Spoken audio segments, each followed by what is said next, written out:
So hello everyone, this video is going to be my opinion on the HK USP pistol. Just a few things up front. I'm not a professional YouTuber, so you're gonna notice that. Also, English is not my primary language. I live in Hungary, Europe, so bear with me please. And third, if you hear heavy breathing, I'm not enjoying the making of this video that much. It's just my dog wanting to make an appearance, so it's amateur night. Bear with me please. The reason I'm gonna make a series showing my equipment. I do a form of competition shooting. I know there is a ton of video out there on this topic and on the USP as well, but maybe this other point of view helps. And the reason why I'm making this video of the H&K USP, just to show you that the weapon is clear, is because a lot of folks are talking about the USP being obsolete. I dare to disagree. Granted, it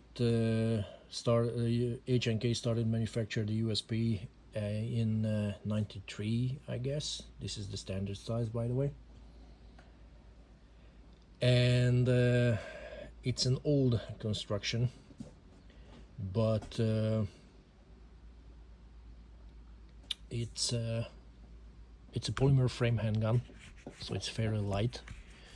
Magazines are polymer. This one, the original magazines, can hold 15 rounds, but you can use the magazines of the Elite and the Expert, which are 18 rounds, I believe. And you can also install a mag well if you don't like the looks that the longer magazine looks like. It would try to fall out of the gun. Why they are saying the USP is obsolete? First of all, you don't have an optics cut, granted, but as far as I know, there are quite a few companies stateside who can cut you an optics cut to the slide, so that's not going to be a problem.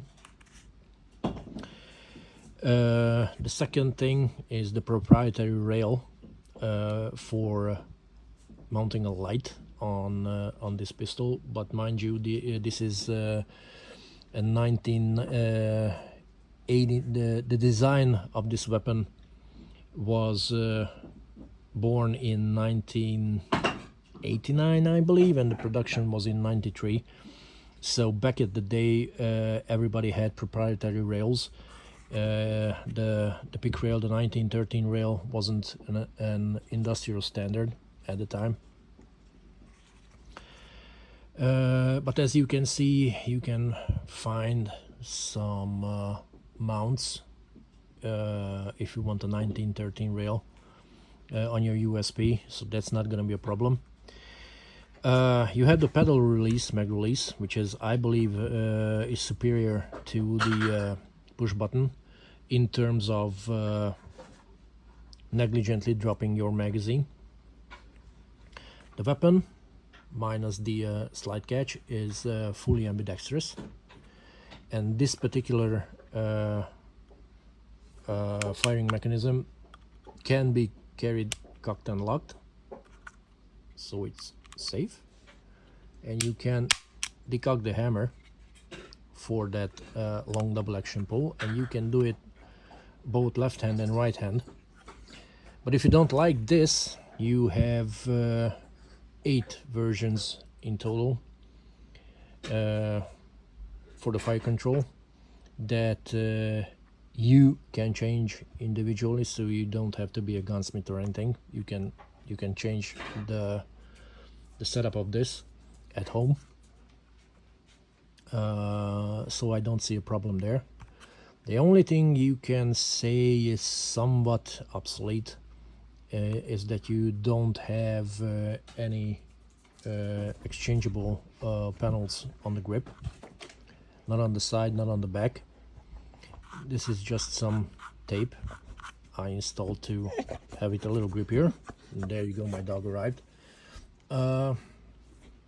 So I don't really think that is that big of a deal, because if you look at, let's say, the CZ2 Orange, originally that didn't had any exchangeable grip panels either.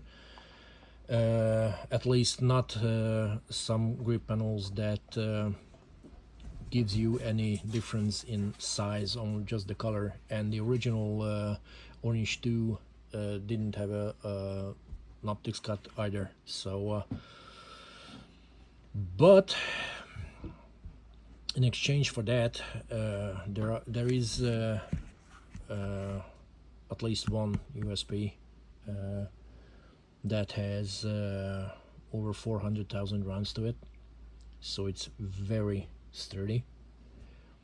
You can exchange the barrel.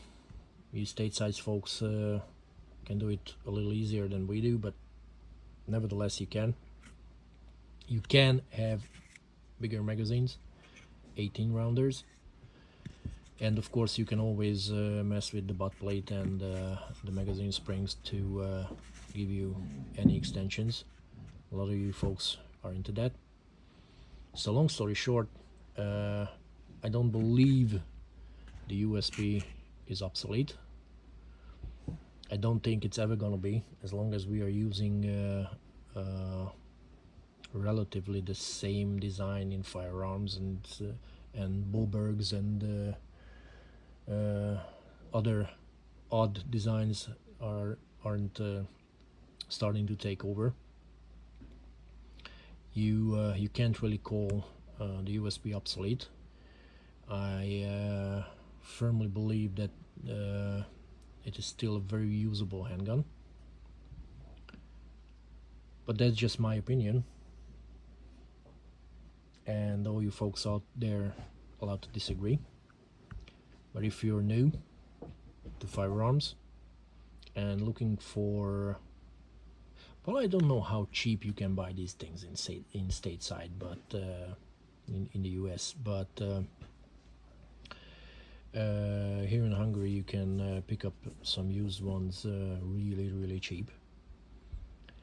But anyway, I firmly believe that even for beginners and even for experts, these are still absolutely handguns to look at if you want to buy a sturdy, reliable piece of German engineering. Thanks for being here.